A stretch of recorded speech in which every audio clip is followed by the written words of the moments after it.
বাঁশবিদ্যায় বাঙালি অনেক এক্সপার্ট। আগে দেখতাম খালি মানুষকে বাঁশ দেয়, এখন দেখি গাড়িরেও মানুষ বাঁশ দেয়। দেখেন একটা বাইক মডিফাই করে এটা বাঁশ দিয়ে বানায় হেলাইছে। বাঙালি রোলস রয়েস রয়্যাল এনফিল্ড না বানাইতে পারলো বানায় বাঁশের গাড়ি। এবং এই গাড়িটা আমার সম্ভবত যতদূর ধারণা এটা পুরাটা বানানি হয়েছে বাঁশ দেয়া ফালাই দেওয়া জিনিসপত্র দিয়ে। দেন প্রথমে দেখাই এই যে ফুয়েল ট্যাঙ্ক। এই ফুয়েল ট্যাঙ্ক হচ্ছে একটা কলসি, একেবারে গ্রাম বাংলায় যেটা কয় ঠিলা। এই ঠিলার মধ্যে কেমনে কেমনে জানি আবার এই যে চাবির মাথা নাগাইছে, কিন্তু চাবি এনে ঢুকবো না এটা আমি শিওর। তো এটা কেমনে খোলায় হেই জানে। এবং এই যে দেখেন এটা যে মেন চ্যাসিস, এই মেন চ্যাসিসের মধ্যে জিনিসপত্র গুলো ফিট করছে বাঁশ দিয়ে।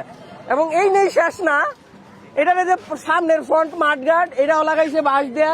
এবং লাগাইছে তাই না, এটার যে ডিস্ক লকটা রাখার লেগে এই পাশে ডিস্ক লক রাখার জায়গাও বানাইছে বাঁশের মধ্যেই বুংসুং করে।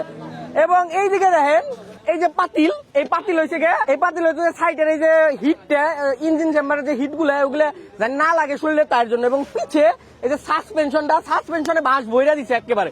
সাসপেনশন বলতে কি চূড়াকে নাই, এটা যে কেমনে জাকি সহ্য করে এই জানে। এবং ব্যাক সিট থেকে শুরু করে ব্যাক মাঠগার্ড।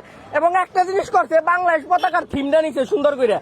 তো এই যে পিছে আবার একেবারে ঘরের বাতি খুলে লাগাই দিছে। তো যাই হোক, মালিক এটা এই বিষয়ে কোনো মন্তব্য করবো না, উনি ভাইরাল হইবার চায় না। তো দেখেন এই যে এই পাশে দেখেন ভাই, এই পাশে জিনিসটা কি লাগাইছে, এই পাশেও পাতিলে পুরাটা বানাইছে যে পাতিলে আর বাঁশ দিয়া। উনি হচ্ছে গিয়ে লোকাল সংস্কৃতির ফুটাই তুলছে না কি করছে উনি ভালো জানে। তো বাংলাদেশে অনেক রঙের মানুষ আছে, এটা হচ্ছে ওই রঙের এক রং। এই যে সামনের হেডলাইট, বাঁশের ভিতরে হেডলাইট ঢুকাইছে এবং এইটা হচ্ছে একটা ঝিনুক টিনুক আবি জাবি লাগাইছে। তো দেখেন এই যে উনি চলে যাইতেছে, এই হচ্ছে অবস্থা।